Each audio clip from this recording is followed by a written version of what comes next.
The Southern Detention Center. Your account balance is $9.59. To hear the charges for this call, press or say 2. To accept this call, press or say 5. To refuse this call, hang up now. This call will be recorded and subject to monitoring at any time. Thank you for using IC Solutions. You may begin speaking now. Hello, hello. Hey Omar, how you doing, man? When are you gonna get to go home? Good. How's it going, man? I'm doing all right. I don't, just don't know when you're gonna go home from here, Yeah. I got probation coming to see me tomorrow, I think, for like a video conference. But I don't got nothing to tell those evil bastards. So. Right. I hear that. They're just the system's so crooked. It's like it's not even covered anymore. It's just laying right in your face. I was thinking exactly the same thing today. They don't even have to turn the cameras off anymore. They just kill you right on camera. They don't care because they know they're going to get off anyway. No matter how bad it looks on camera, it don't matter because they're going to get off no matter what. Yeah, it's bad, man. I've been trying to have an attorney since even before trial. They deny me without even having a hearing and asking me why. And then they forced me to trial, on my own with no assistance. And then now that I got convicted, I'm asking for an attorney again for the last, few weeks now or whatever, and still they're just delaying it, no answer, and now I'm going to go see probation without having no assistance of counsel. It's like, what do you do? Who do you tell? The courts won't even do it to you. So I don't even know, it's crazy. I can't even have assistance of counsel, Yeah, that's crazy.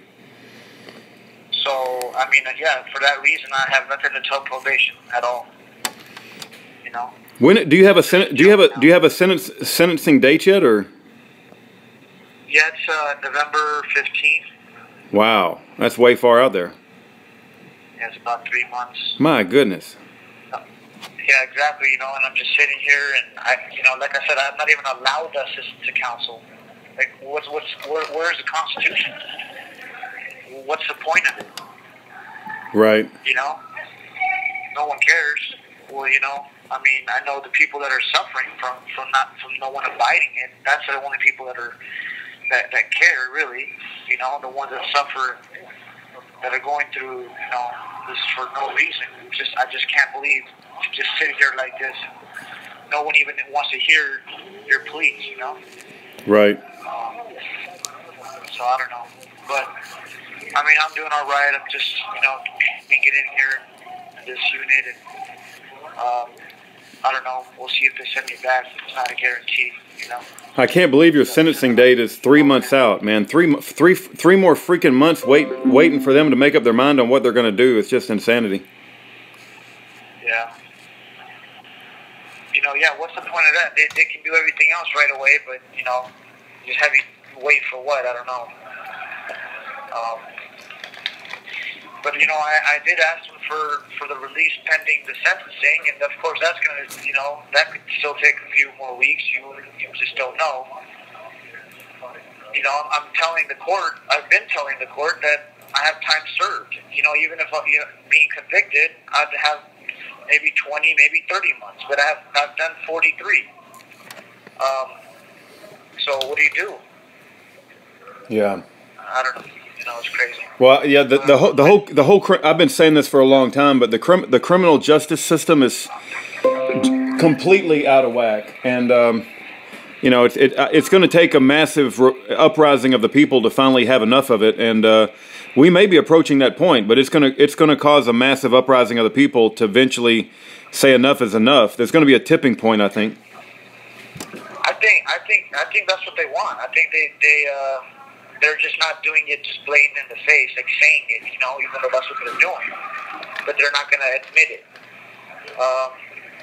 until the entire nation is like, well, yeah, this is crazy, what's going on. But if people don't realize it, like I said, until it's too late, which is the sad part. You know, and people, you know, first time like nonviolent offenders are doing 10, 20 years, and it just makes me sick. You know. Yeah. I'm watching it every day. You know, I'm hearing all the crazy stories every day, and it's like, just where is this? There's no system. There's no such thing. It's the legalized version of the mafia. That's all it is. They just took over now in the courts, you know? Yep. That's all it is. I agree with that, yeah. Yeah, just like they were doing all the drug running and the alcohol back in the days, this and that. This just the government doing it now. Right. And nothing, no one's stopping them, you know? Yep. So, but, you know, I don't know, I'm just calling in to say hi, say what's going on, but, you know, it just seems like it's the same thing every day, you know, and I just don't understand it, you know. I know, yeah, hang in there. There's, you know, the thing is that, you know, God's ways are not our ways, and I really believe there's a purpose in all of this, and I believe that the answer, you know, from my perspective, Omar, is in that Bible.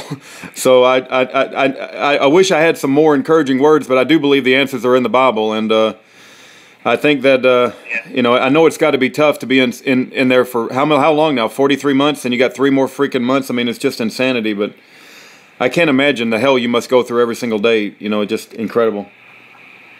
Yeah, it is. It's really depressing and stressful. Just sitting around and you just feel helpless, you know. Yeah.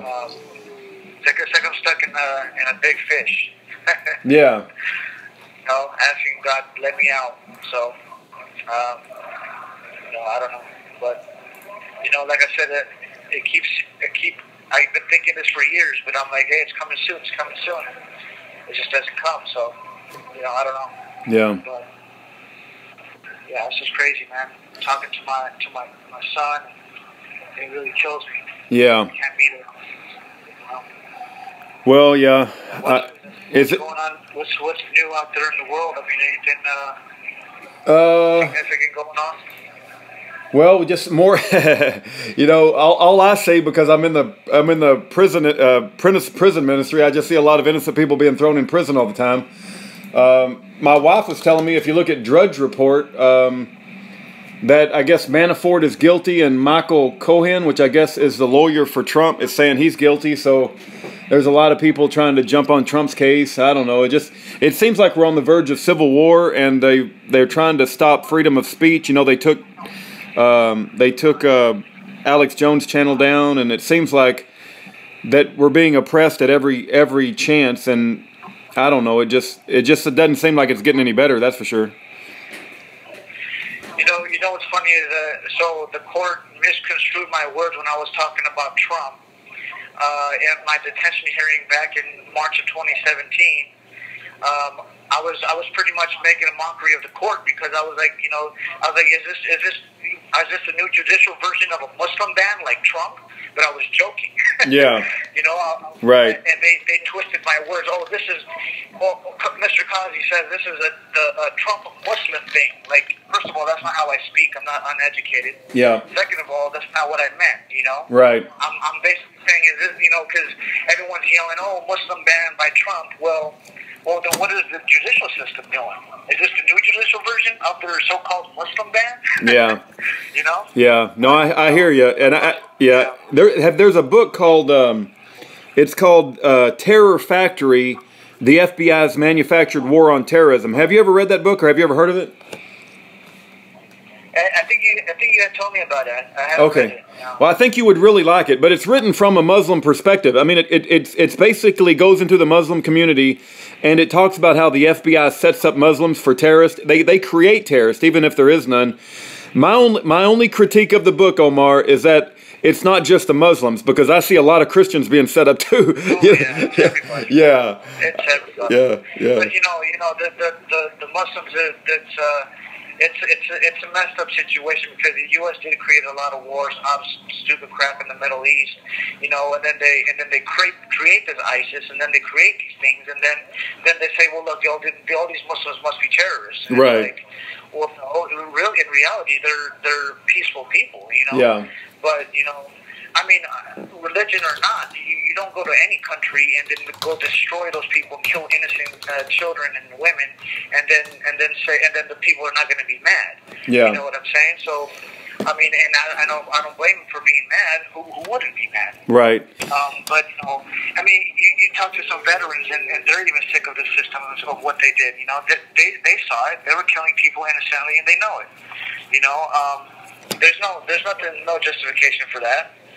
And then when the U.S. does it, it's just, oh, we're sorry. It was an accident. No, We've never talked about 9/11, but I believe that 9/11, that elements of our own government are involved in that, and I believe there's bombs in the building, and there's no way that planes could have knocked down that building. And the fact that they use that to start wars in the Middle East, I think, is a horrific thing that our government has done. So I'm an American, but at the same time, I have to call out the unjust acts of our government, and our government has gone full satanic. Just fully satanic. It is. It's bad. Yeah. It's really bad on every level. I mean, like I said, there's no system. There's none. It's just all a big facade, and it's like a mirage. But now you can see clearly through. You can even see the mirage that it's actually come to life. Yeah. So, I don't know. Like I said, it's really we're just really waiting for God to come and fix the situation, because that's the only power that can. My wife says that all the time, that it's going to take Jesus to fix all this. Yeah. Right.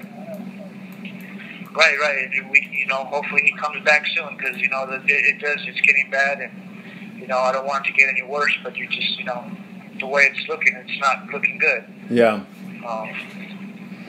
And I don't even know what's really going on out there. I just know there's a lot of injustice in the world.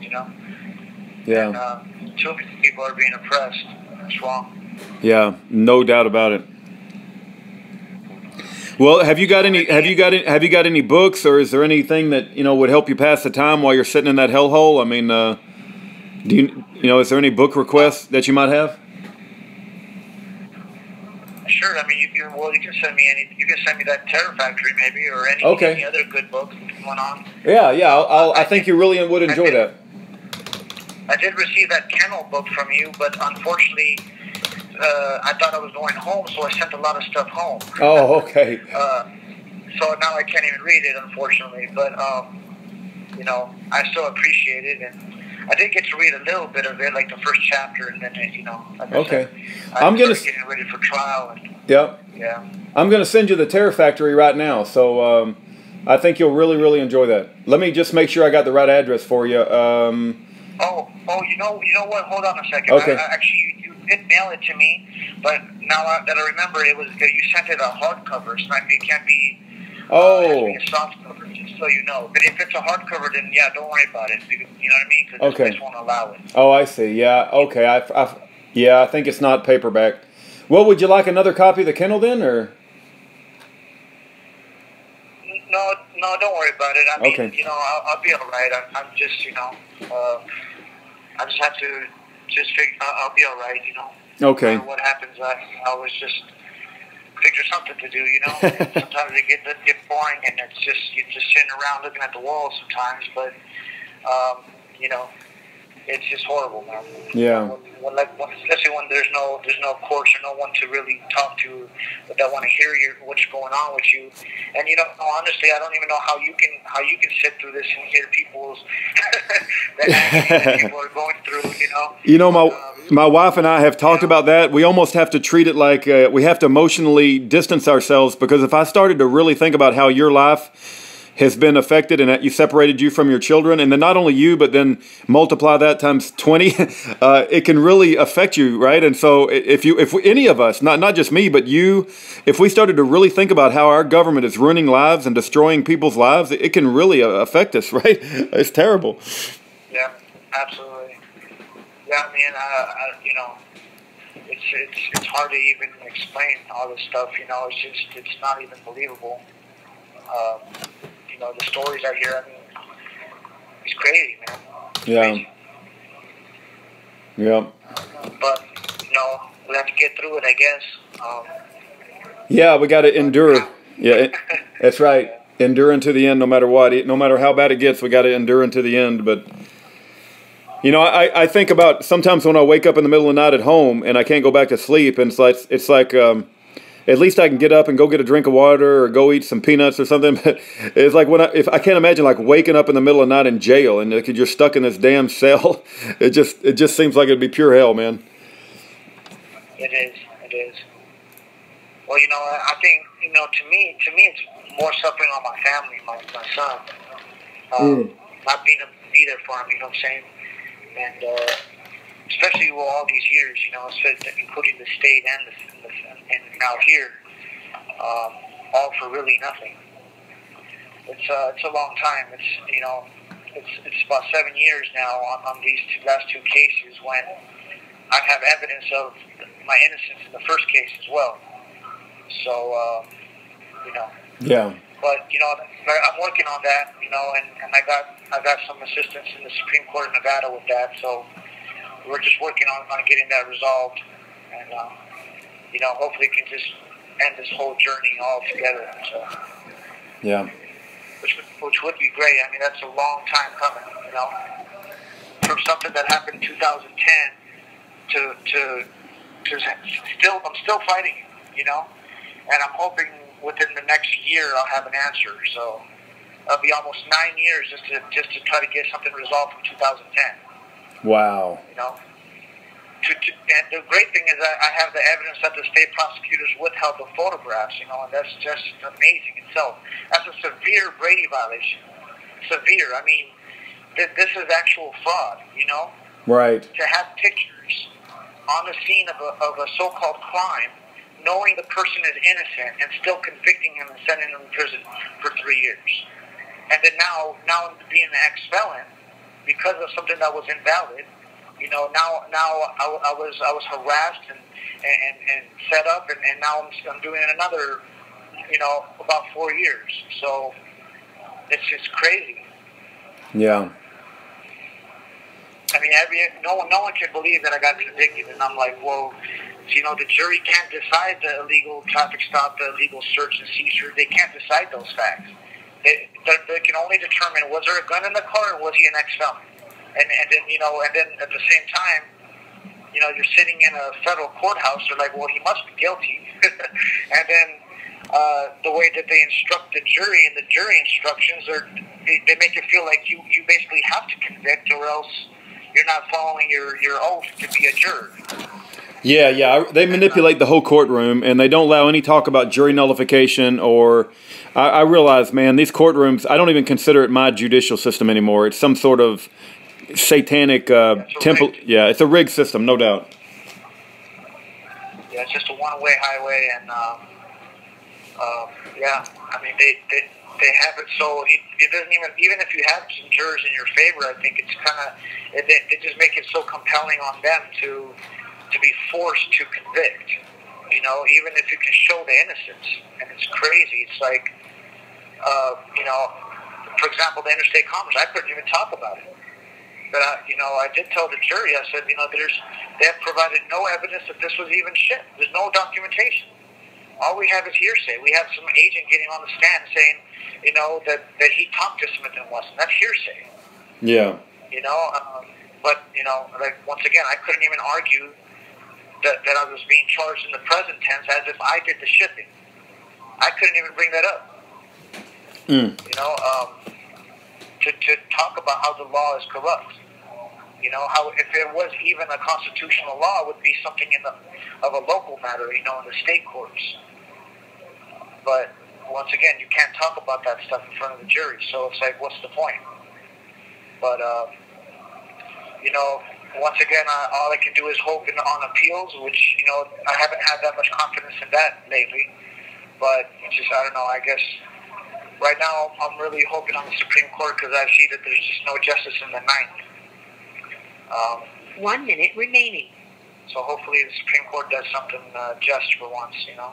Well, they have been doing it for other people, so I have seen a great change in that. So we'll see, you know. I hope so, man. I hope so. Yeah. Well, all right, Rudy, and Any word from Todd how he's doing? Or? I haven't heard, man. The last I heard, 14 years, and I haven't heard anything that's changed that. But we're praying for both you guys, and I know it's got to be tough, but I know that our strength comes from above, Sure. All right, man. Well, hey, take it easy, and talk to you soon. Okay. God bless, Omar. All right, you too. Okay. Bye-bye.